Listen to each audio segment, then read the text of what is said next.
It's a pleasure to be here to participate in the panel organized by Columbia's Weatherhead Institute. Um, Unlike what Ronald Akali claimed that I have the numbers, actually my talk will have almost nothing to do with numbers. It will be fairly much some of my personal observations I've just counted because Gage said whether I had stayed in Hong Kong longer than he has. I don't know how long he has, but I've counted about 50 years, excluding the time when I was born in Shanghai and then the time when I studied in the United States and times that I traveled a little bit here and there. About 10 years ago, I gave a talk at the Royal Institute of International Affairs in London comparing Hong Kong and Shanghai as a future international or domestic financial center and two cities as an economic centers, business centers in the world. And at the end of the talk, I apologized to my audience that I had really damaged my reputation as a neutral, objective, scientific economist because of my total bias towards Hong Kong as the winner. I was so enthusiastic, I became so embarrassed to call myself neutral and scientific anymore. So I just want to share with you my sentiments in 10 years have not changed, despite that Shanghai is my home city in a sense. The reason I speak in those terms is because I like to draw attention to a small remark that I've used from time to time, and that is if you practice the best economic policy, which I happen to believe in would be a free market policy in the Gobi Desert, after 100 years, it will still be the Gobi Desert. So the best policy doesn't really work if you have it operate in an environment that nobody goes. So it's very important that you have people to be there. If you don't have people, it doesn't work. Hong Kong is very fortunate throughout its history, much longer than the British have been here, to have survived despite very, very adverse conditions. People talk about the adverse conditions after the Second World War and the outbreak of the Korean War. At that time, Hong Kong was an entrepot. Now, once the United Nations decided that we would ban trade with China, what business did we have in Hong Kong? Our business was to trade with China. And if you don't allow trading with China, some of it no doubt went underground, but then you can break it up above ground, then there's a limit to growth.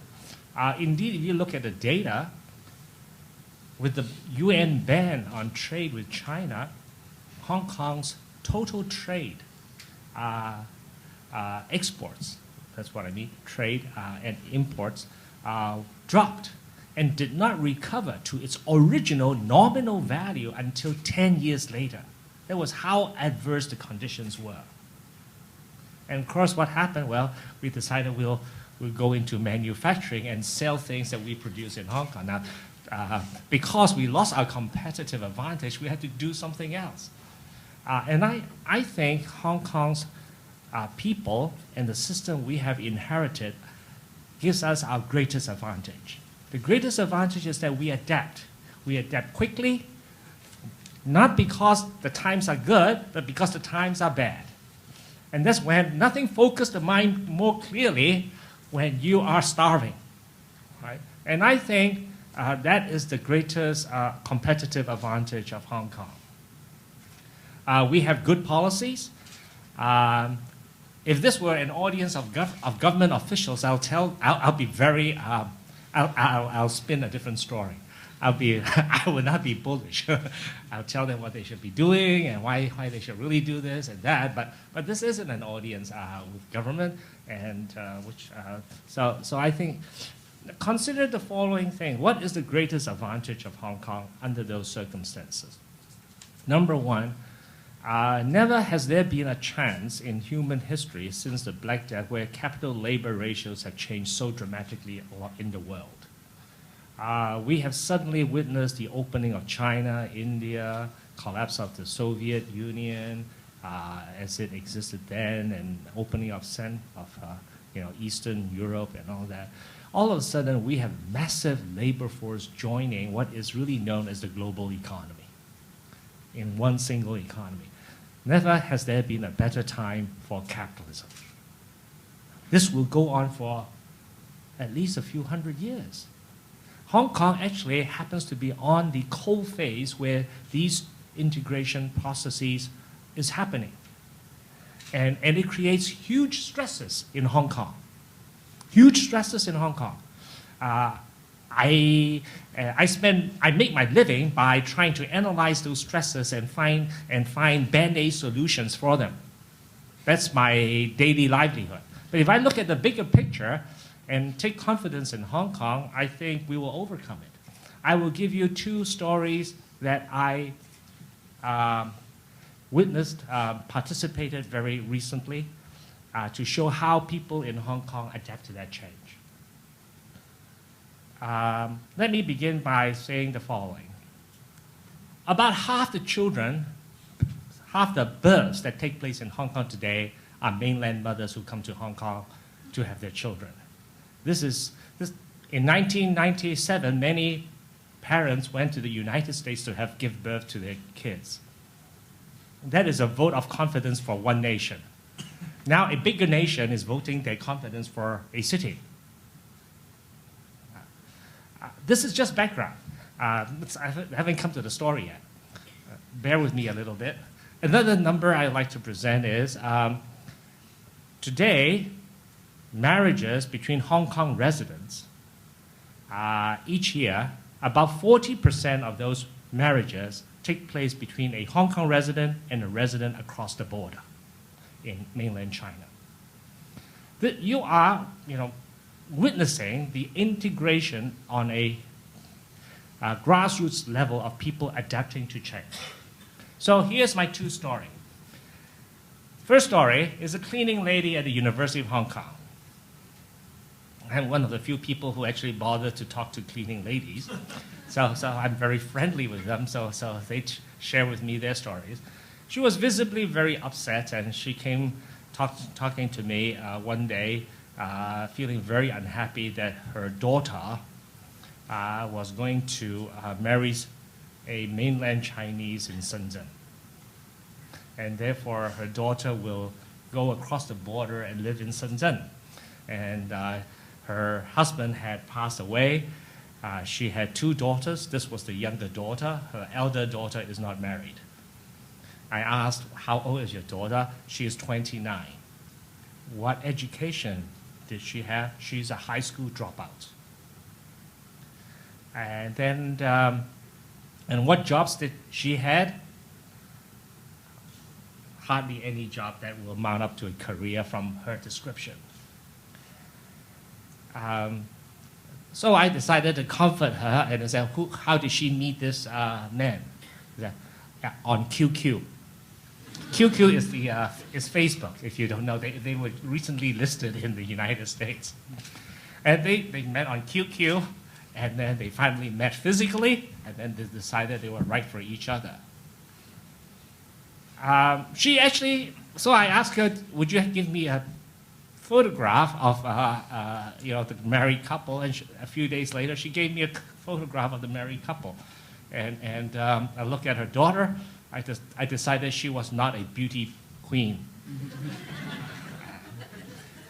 So, and I think she made and so I tried to explain to this cleaning lady that since they're in love, they're staying over there, she has made probably a very wise decision under the circumstances, given her competitive advantage here. I didn't quite use those terms. I tried to put it in a much more pleasant way. And I tried to explain to her, Shenzhen is not so far off, and with a high-speed rail, it will be only 17 minutes to go there to see her daughter. This is how people adapt. Mm-hmm. A high school dropout with no career, not a beauty pageant, has decided to leverage on her greatest asset, which is a Hong Kong residency to make the best out of her life. And I took a look at her husband. He looked very handsome. he had a IT degree and is starting out on a startup. HSBC should pay some attention. Anyway, that's story number one. Story number two. Last night I was drinking at midnight in Causeway Bay with some old friends.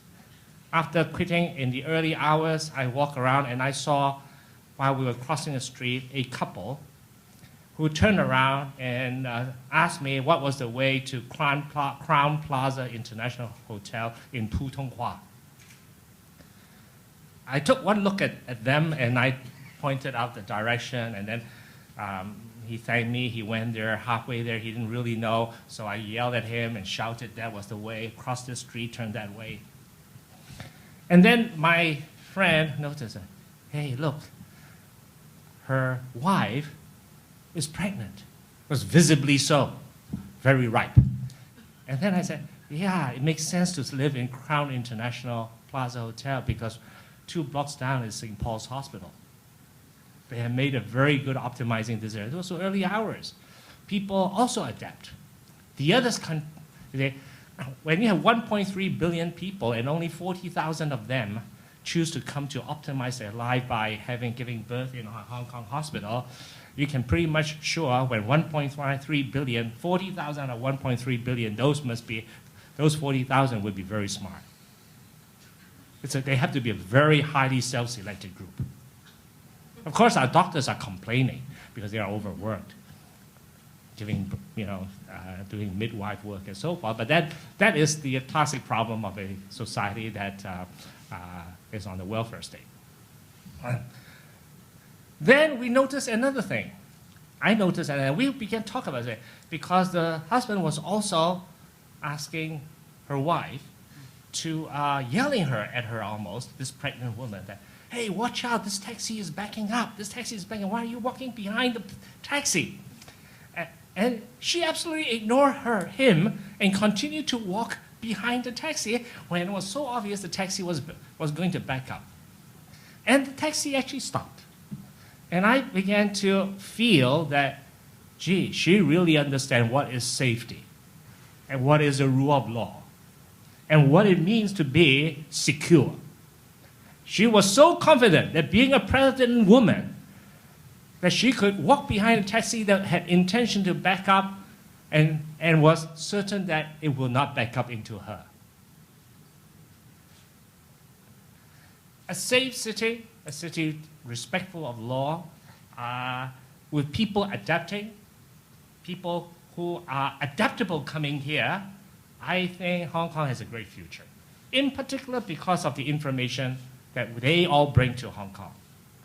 They will bring diverse information from all over as the audience represent, and that will be the future of Hong Kong. Thank you.